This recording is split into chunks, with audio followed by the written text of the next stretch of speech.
Kurdistan in general is, in Kurdistan of Turkey, it's obvious that we can't even use the word Kurdish. Like you can't use the map of Kurdistan. You mention the word Kurdistan, you are going to jail. Simple. And even with millions of people living there, even the whole entire world is aware of it. They don't do anything about it. It's obvious.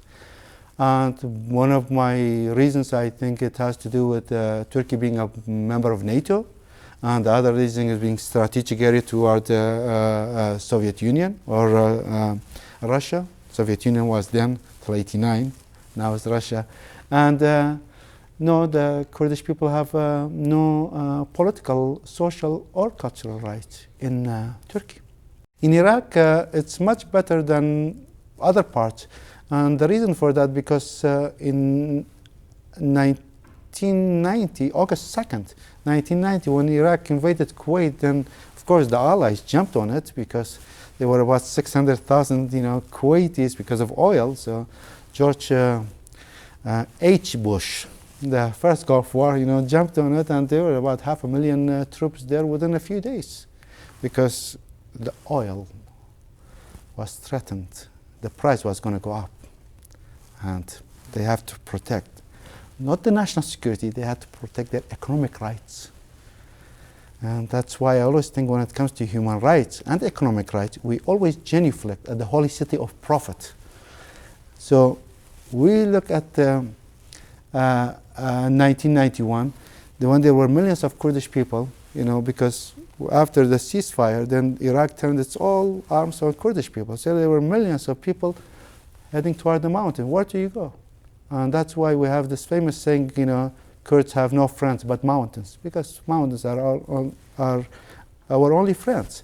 So there were some going to Turkey, some going to Iran, some going to Syria, and of course they would not let you in either.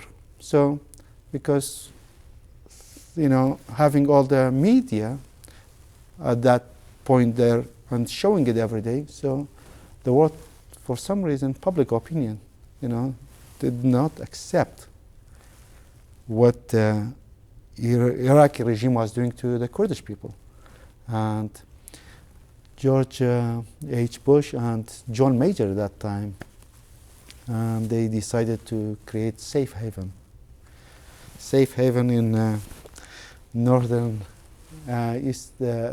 northern part of Iraq, which was Kurdistan. So from 1992 to the present day, there's some part of Kurdistan of Iraq is under the Kurdish regional government, which is doing well.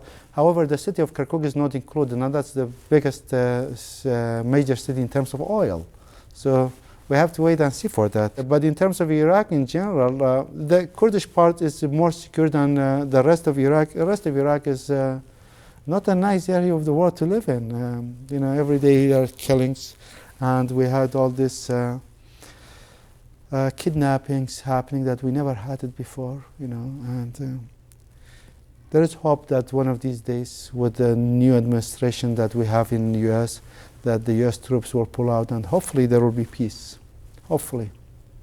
Usually it takes double the time, because we had almost 30 years of Saddam's, being a presidency, and almost 40 years of the dictatorship. So it takes time.